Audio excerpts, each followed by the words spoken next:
अन्ना हजारे साहब के नेतृत्व में देश की जनता ने एक बड़ा आंदोलन छेड़ा भ्रष्टाचार के खिलाफ एक सख्त जन लोकपाल कानून लाने के लिए। लेकिन ये जन लोकपाल कानून आखिर है क्या? इस कानून में ऐसा क्या है जिससे भ्रष्टाचार पर लगाम लगेगी? आइए जानते हैं। देश को साफ करो, दूर करो अब भ्रष्टाचार। जन लोकपाल कानून बनेगा तो केंद्र के अंदर एक स्वतंत्र संस्था का गठन किया जाएगा जिसका नाम होगा जन लोकपाल। इसी तरह से हर एक राज्य में स्वतंत्र संस्थाएं गठित की जाएंगी जिन्हें कहा जाएगा जन लोकायुक्त। ये जो संस्थाएं हैं ये पूरी तरह सरकार के नियंत्रण से मुक्त होंगी, क्योंकि आज हमारे यहाँ भ्रष्टाचार के खिलाफ काम करने वाली जितनी भी संस्थाएं हैं वो सब की सब किसी न किसी रूप में सरकार के नियंत्रण में हैं, सरकार के अधीन काम करती हैं। जैसे सीबीआई है, सीबीसी है, विजिलेंस विभाग है, एंटी करप्शन है, ये सब के सब सरकार के अधीन हैं, उनके नियंत्रण में काम करते हैं। यानी कि जो चोर है वही पुलिस का मालिक बनकर बैठा हुआ है। जन लोकपाल कानून बनने के बाद जब जन लोकपाल और जन लोकायुक्त संस्थाएं बनेंगी तो ये सरकार के नियंत्रण से पूरी तरह से मुक्त होंगी। जन लोकपाल में 10 सदस्य होंगे और एक इनका चेयरपर्सन होगा। इसी तरह से जन लोकायुक्त में 10 सदस्य होंगे और एक चेयरपर्सन होगा। अब ये देखते हैं कि ये जन लोकपाल और जन लोकायुक्त काम क्या करेंगे। जन लोकपाल केंद्र सरकार के विभागों में हो रहे भ्रष्टाचार के बारे में शिकायतें प्राप्त करेगा और उन पे एक्शन लेगा। जन लोकायुक्त उस राज्य के सरकारी विभागों के बारे में भ्रष्टाचार की शिकायतें लेगा और उनके ऊपर कार्रवाई करेगा। देश को बनाने में एक दूसरे के साथ चले। देश भर में पंचायत से लेके प्रधानमंत्री कार्यालय तक हर जगह हम भ्रष्टाचार देखते हैं। मिड डे मील में भ्रष्टाचार है, नरेगा में भ्रष्टाचार है, राशन में भ्रष्टाचार है, सड़क के बनने में भ्रष्टाचार है, उधर 2G स्पेक्ट्रम का भ्रष्टाचार है, कॉमनवेल्थ खेलों में भ्रष्टाचार है, आदर्श स्कैम है, मंत्रियों का भ्रष्टाचार है और यहां पे सरपंच का भ्रष्टाचार है। इस कानून के तहत यह कहा गया है कि कोई भी व्यक्ति अगर शिकायत करता है लोकपाल में या लोकायुक्त में जाकर, तो उस शिकायत के ऊपर जांच 6 महीने से 1 साल तक के अंदर पूरी करनी पड़ेगी लोकपाल को। अगर शिकायत की जांच करने के लिए लोकपाल के पास कर्मचारियों की कमी है तो लोकपाल को ये छूट दी गई है कि वो जांच 1 साल में पूरी करने के लिए अगर उसे ज्यादा कर्मचारियों की जरूरत है तो वो ज्यादा कर्मचारियों को लगा सकता है, लेकिन जांच को 1 साल के अंदर उसे पूरा करना चाहिए। मेरा देश मेरी जान, मेरी शान मेरी आन। तो जांच के बाद लोकपाल 2 तरह की कार्रवाई करेगा। पहला तो ये कि उसके पास पावर होगी कि जो दोषी अधिकारी है उसको वो नौकरी से निकाल सकता है। तो जांच के दौरान जिस तरह के भी सबूत मिलेंगे, जिस तरह भी गवाहों से बात होगी, उनकी सुनवाई करते हुए और खुद आरोपी अफसर की सुनवाई करते हुए वो एक्शन लेगा कि दोषी अधिकारी को नौकरी से निकालना है या उसको प्रमोशन रोकना है या उसके ऊपर कोई पेनल्टी और लगानी है। पहला एक्शन तो ये होगा। दूसरा एक्शन ये होगा कि जांच के दौरान जो भी सबूत मिलेंगे उनको आधार बनाते हुए ट्रायल कोर्ट के अंदर मुकदमा चलाया जाएगा, यानी कि जो भी लोग दोषी हैं उनको जेल भेजने का एक्शन शुरू किया जाएगा। तो इस तरह से 2 चीजें हो गई।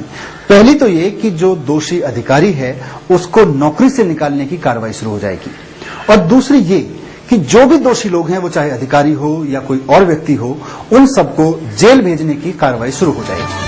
जन जन की है यही पुकार, बार बार और लगातार। आज हमारे भ्रष्टाचार निरोधक कानून में भ्रष्टाचार के लिए कम से कम 6 महीने की सजा का प्रावधान है और ज्यादा से ज्यादा 7 साल की सजा का प्रावधान है।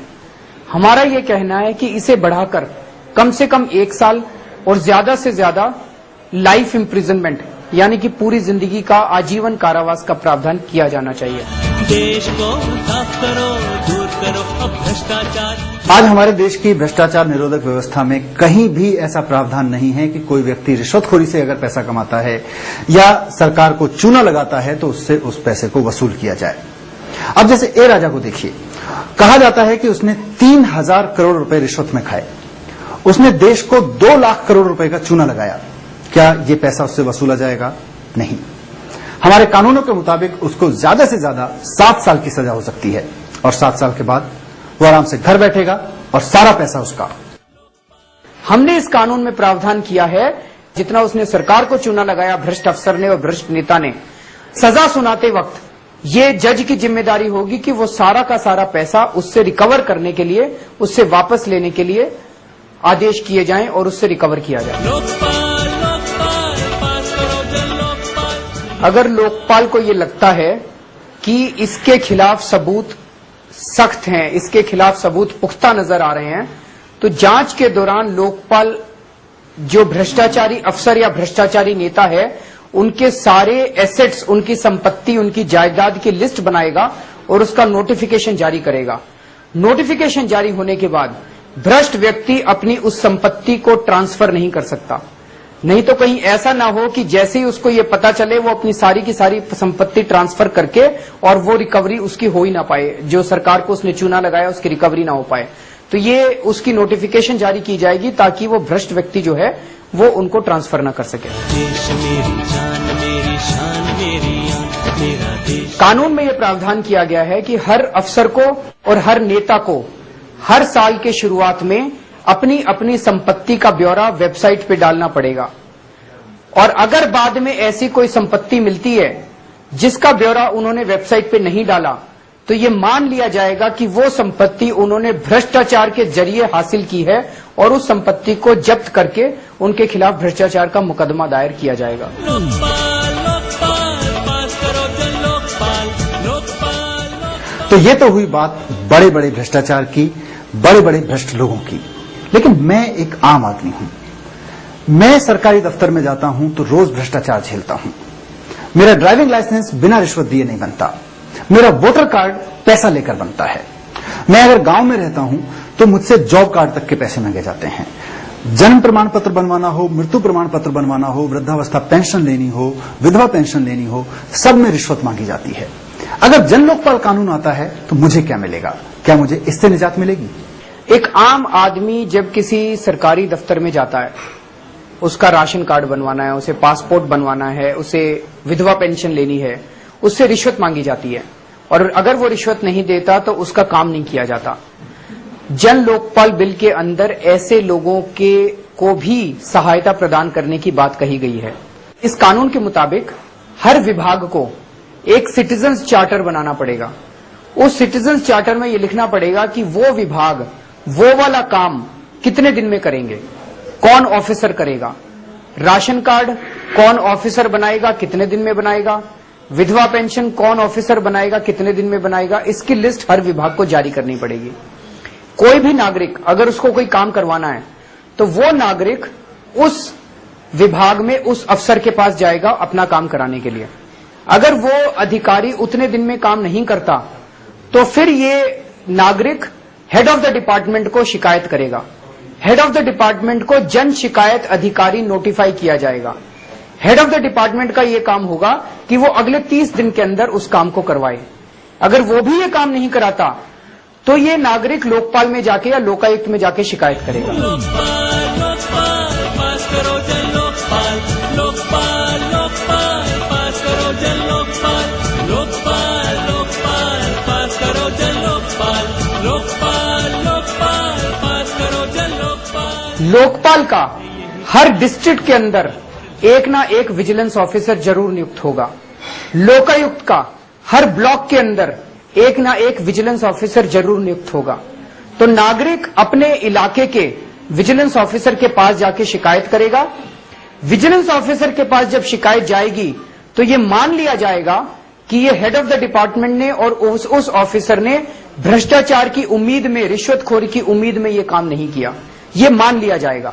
तो उस विजिलेंस ऑफिसर को 3 काम करने पड़ेंगे। एक तो इसका काम 30 दिन में करवाना पड़ेगा, दूसरा वो हेड ऑफ द डिपार्टमेंट के ऊपर और इस अफसर के ऊपर पेनल्टी लगाएंगे जो उनकी तनख्वाह से काट के इस नागरिक को मुआवजे के रूप में दी जाएगी, और तीसरा ये कि इनके खिलाफ भ्रष्टाचार के मामला शुरू किया जाएगा, तहकीकात शुरू की जाएगी और भ्रष्टाचार की कार्रवाई इन दोनों के खिलाफ की जाएगी। तो जन लोकपाल कानून आने के बाद सरकारी अधिकारियों को अपना काम सही समय पे करना पड़ेगा। हमें ये लगता है कि किसी सरकारी दफ्तर में अगर काम ना होने से आम आदमी परेशान रहता है, उस विभाग के मुखिया को अगर 3-4 पेनल्टी भी लग गई या उसके खिलाफ 3-4 भ्रष्टाचार के मामले भी शुरू हो गए तो ये विश्वास है हमको कि वो अपने सारे के सारे कर्मचारियों को बुला के कहेगा कि अब आपको अपना काम सही करना है, सही समय पे करना है। देश मेरी जान मेरी शान मेरी आन, मेरा देश मेरी। कुछ लोग ये सवाल उठा रहे हैं कि इस बात की क्या गारंटी है कि जो जन लोकपाल होगा या जन लोकायुक्त होंगे वो भ्रष्ट नहीं होंगे।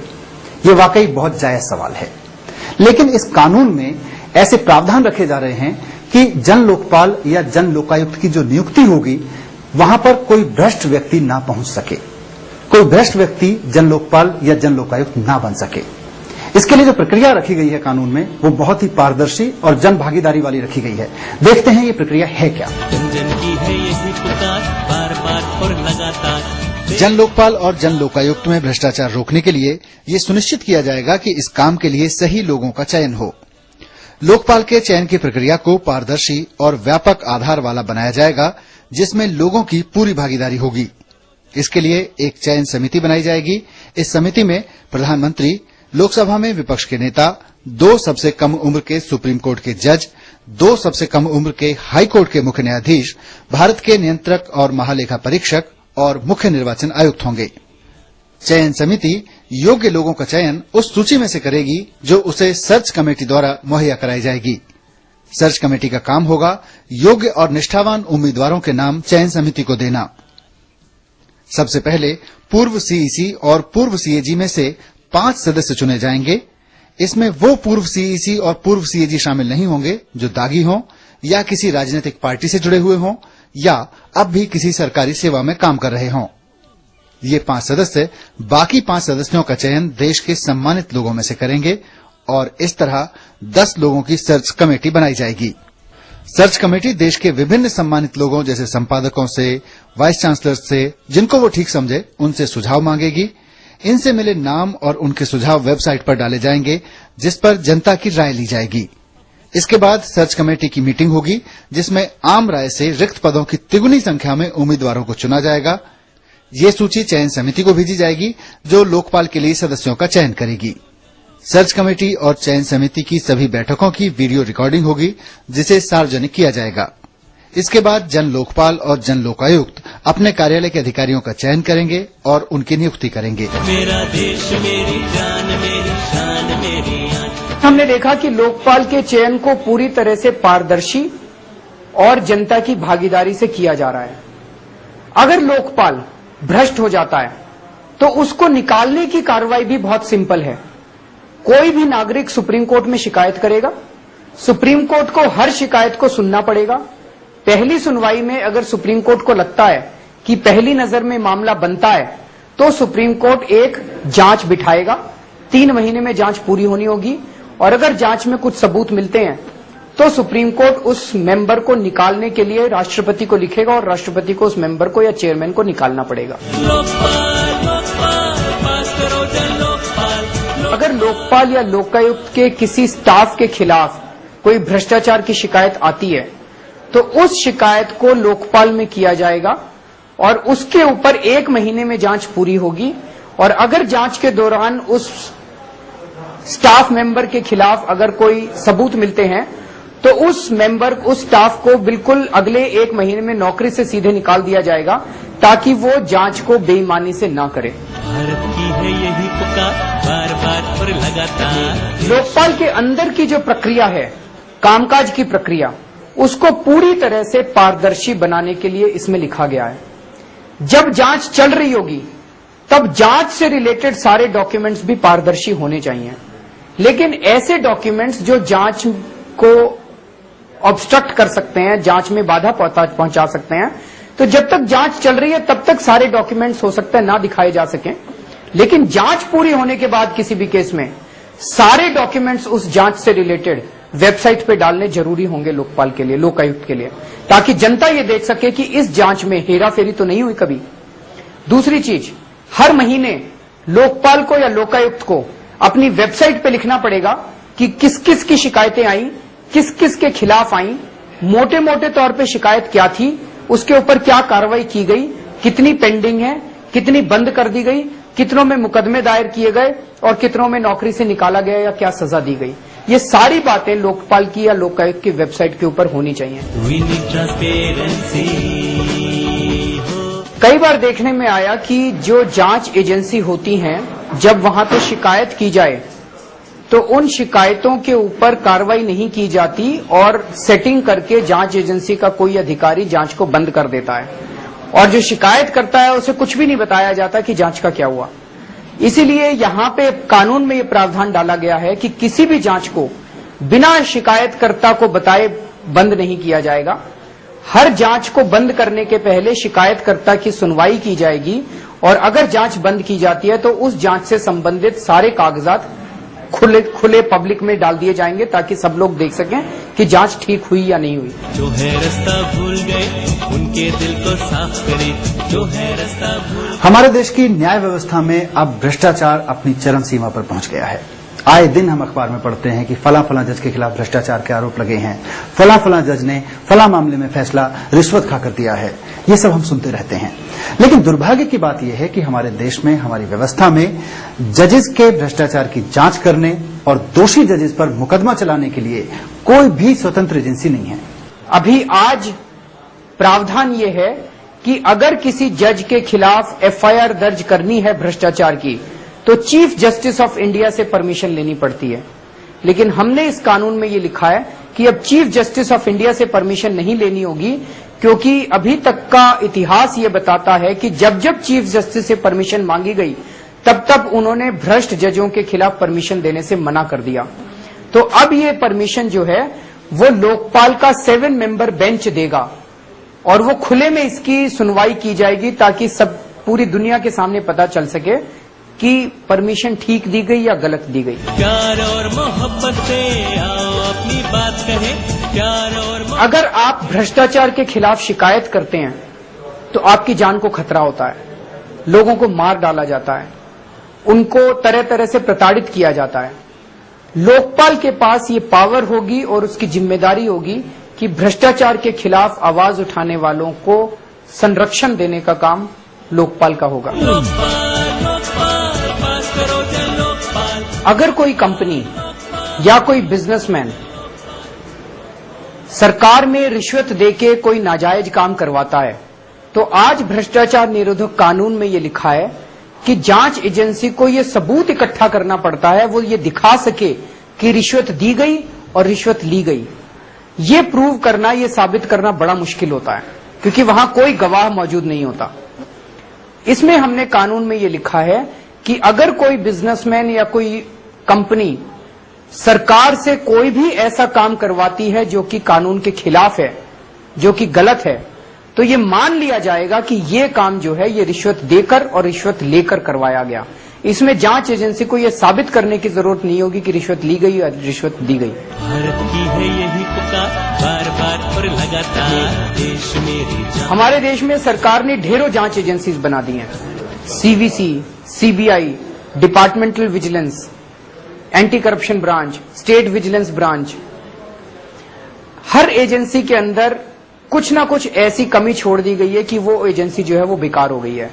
और ये सारी की सारी एजेंसीज, सबसे बड़ी बात यह है कि ये सारी की सारी एजेंसीज सरकार के अंडर में आती हैं, उन्हीं लोगों के अंडर में आती हैं जिन्होंने चोरी कर रखी है, उन्हीं लोगों के अंडर में आती है जिन्होंने भ्रष्टाचार कर रखा है, उन्हीं लोगों के अंडर में आती हैं जिनके खिलाफ इन जांच एजेंसीज को जांच करनी है। तो ये सीधी सीधी बात है कि ये जांच एजेंसीज अपना काम नहीं कर पाती। हमारा ये कहना है कि इन सारी जांच एजेंसीज की हमें कोई जरूरत नहीं है। हमारा देश इनके ऊपर इतना पैसा बर्बाद कर रहा है, इसकी कोई जरूरत नहीं है। इन सारी जांच एजेंसीज को केंद्र स्तर पे मर्ज करके लोकपाल के अंडर में लाया जाए और राज्य स्तर पे मर्ज करके इनको लोकायुक्त के अंडर में लाया जाए। देश को साफ करो, दूर करो अब भ्रष्टाचार। जन लोकपाल कानून का बनना हमारे देश में भ्रष्टाचार को दूर करने का एक सुनहरा मौका है, लेकिन कुछ लोग इस कानून को लेकर तरह तरह की भ्रांतियां फैलाने लगे हैं। कुछ लोगों के सवाल जायज हो सकते हैं, उनके सवालों का जवाब देना, उनकी भ्रांतियों को दूर करना हमारा फर्ज बनता है।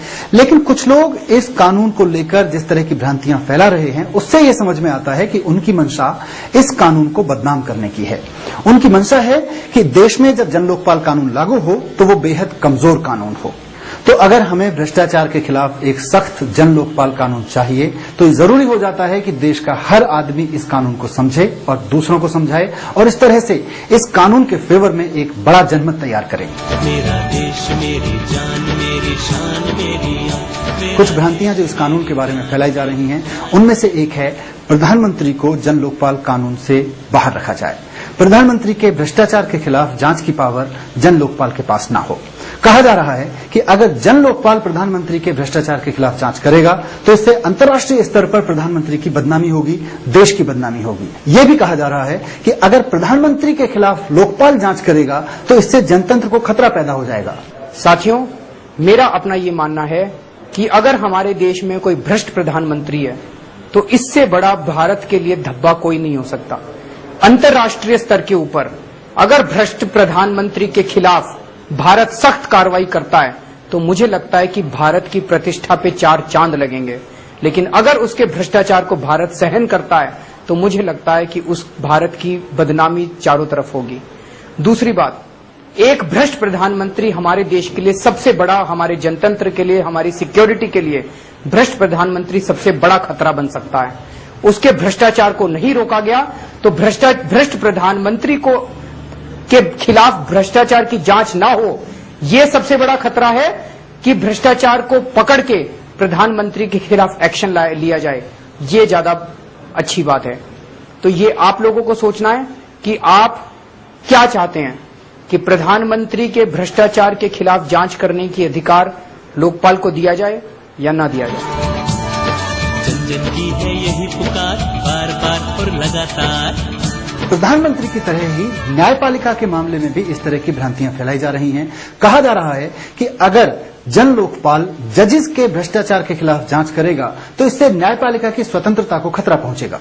कई लोगों का यह मानना है कि भ्रष्ट जजों के खिलाफ एफआईआर दर्ज करने की पावर लोकपाल को न दी जाए। आज का जो सिस्टम है कि चीफ जस्टिस ऑफ इंडिया भ्रष्ट जजों के खिलाफ एफआईआर दर्ज करने की परमिशन देते हैं, यही सिस्टम चालू रखा जाए।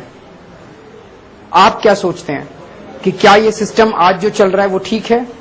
क्या इससे जुडिशरी न्याय व्यवस्था के अंदर भ्रष्टाचार पे अंकुश लगा है आज के सिस्टम से, या ये भ्रष्टाचार को बढ़ावा दे रहा है? भ्रष्ट जजों के खिलाफ एफआईआर दर्ज करने की पावर और उनके खिलाफ जांच करने की पावर क्या लोकपाल को दी जानी चाहिए या नहीं दी जानी चाहिए?